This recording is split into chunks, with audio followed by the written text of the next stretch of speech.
वबरकातुहू। शेख साहब पाकिस्तान से इनायत रहमान अर्ज़ कर रहा हूँ। मेरे एक दोस्त ने उन्होंने भी हज किया तो उन्होंने हज के तमाम अरकान पूरे। अस्सलाम वालेकुम रहमतुल्लाहि व बरकातुहू। वालेकुम शेख अस्सलाम। साहब पाकिस्तान से इनायत रहमान अर्ज़ कर रहा हूँ। मेरे एक दोस्त ने उन्होंने भी हज किया तो उन्होंने हज के तमाम अरकान पूरे कर लिए और तवाफ़ विदा से पहले वो अपने रिश्तेदारों के यहाँ ताइफ चले गए। ओके। तो वहाँ पे किसी ने इनको बताया कि आप पे दम जो है वो वाजिब हो गया। फर्ज है और आपको दम लेना पड़ेगा। बिल्कुल। इस हवाले से उन्होंने मुझे बताया कि मेरी नीयत तो नहीं थी मक्का के मुकम्मल तौर पर मक्का छोड़ने की, लेकिन मैं तवाफ़ विदा के लिए वापस आना चाहता था। ओके। तो आपसे सिर्फ ये सवाल पूछना चाह रहे हैं कि जवाब कि आया इस पे दम है कि ताइफ से वापस आए और तवाफ़ विदा कर ले, उसके बाद फिर वो पाकिस्तान के लिए निकलेंगे। इस पर रहनुमाई फरमा के जज़ाकल्लाहु खैर। नहमदुहु व नसल्ली अला रसूलिहिल करीम, अम्मा बाद। बहुत से हुज्जाज बैतुल्लाहिल हराम क्या करते हैं कि मक्का मुकर्रमा में वो रिहाइश पजीर हैं और अपने किसी रिश्तेदार से मिलने के लिए ताइफ या फिर वो जद्दा तशरीफ़ ले आते हैं या शॉपिंग के लिए या घूमने फिरने के लिए, लेकिन सफ़र उनका चंद दिनों के बाद होता है। जैसे कि भाई के रिश्तेदार हैं जो कि ताइफ चले गए और ताइफ से वापस आकर उनका इरादा था कि मक्का मुकर्रमा में फिर वापस तवाफ़ विदा करेंगे और फिर रुखसत होंगे।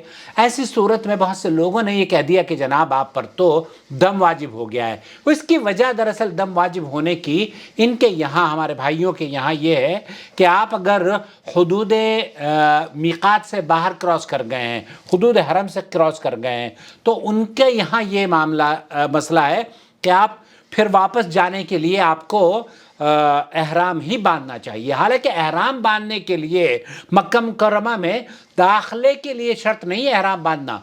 मक्का मुकर्रमा में उम्रे की गरज से या हज की नीयत से जब आप एहराम बांध कर दाखिल होते हैं तब आपको एहराम बांधना है जब आप नीयत करके उम्रे और हज की जाते हैं। अगर आप नीयत और हज की और उम्रे की नीयत करके दाखिल होंगे और लिबास आपका एहराम नहीं है तब उस पर दम आपके ऊपर वाजिब है। लेकिन यहाँ अपने रिश्तेदार से कोई मिलने के लिए गया है तो ऐसी सूरत में क्या उस पर दम होगा?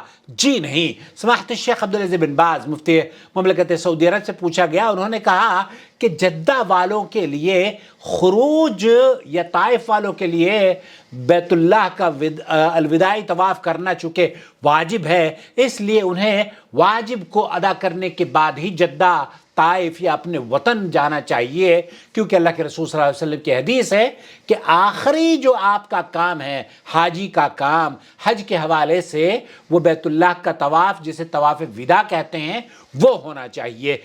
शेख अब्दुल्लाह अल मुतलक हैं, वो उन्होंने कहा कि लजनतुद दाइमा वल इफ्ता का फतवा ये है कि जद्दा और ताइफ वालों पर तो वैसे भी हज का जो विदा तवाफ़ विदा होता है ना, वो शेख फरमा रहे हैं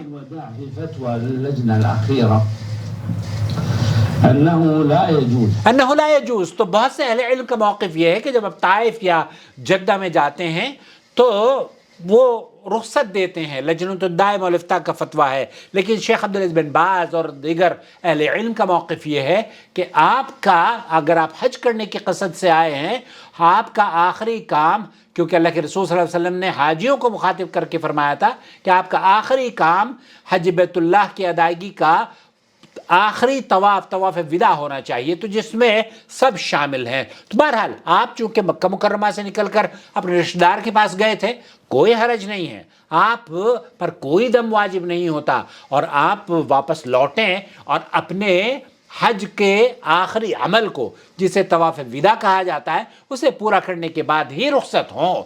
यही आपके लिए मुनासिब होगा और आपका हज पूरा होगा। अगर आप हज बैतुल्लाह की अदायगी कर चुके हैं तो उस आखिरी अमल आपका तवाफ़ विदा होना चाहिए। मुझे उम्मीद है वज़ाहत हो गई होगी और इस वीडियो को देखने के बाद प्लीज़ दूसरों के साथ ज़रूर शेयर कीजिए और हमारे चैनल को सब्सक्राइब कर लीजिए जनाब, क्योंकि हमारे चैनल से जुड़ने का मकसद ये होगा कि वो मसाइल जो आप कहीं नहीं पूछ सकते, हम आपको आपके सवाल का जवाब YouTube पर लेकर हाजिर हो जाएंगे। और इस चैनल को अगर आप सपोर्ट करना चाहते हैं और आपके मुल्क में जॉइन मेंबरशिप का बटन नज़र नहीं आता तो ڈسکرپشن باکس میں پیٹریون ویب سائٹ کا لنک ہم نے دے دیا ہے، اس کے توسط سے بھی آپ چینل کو سپورٹ کر سکتے ہیں.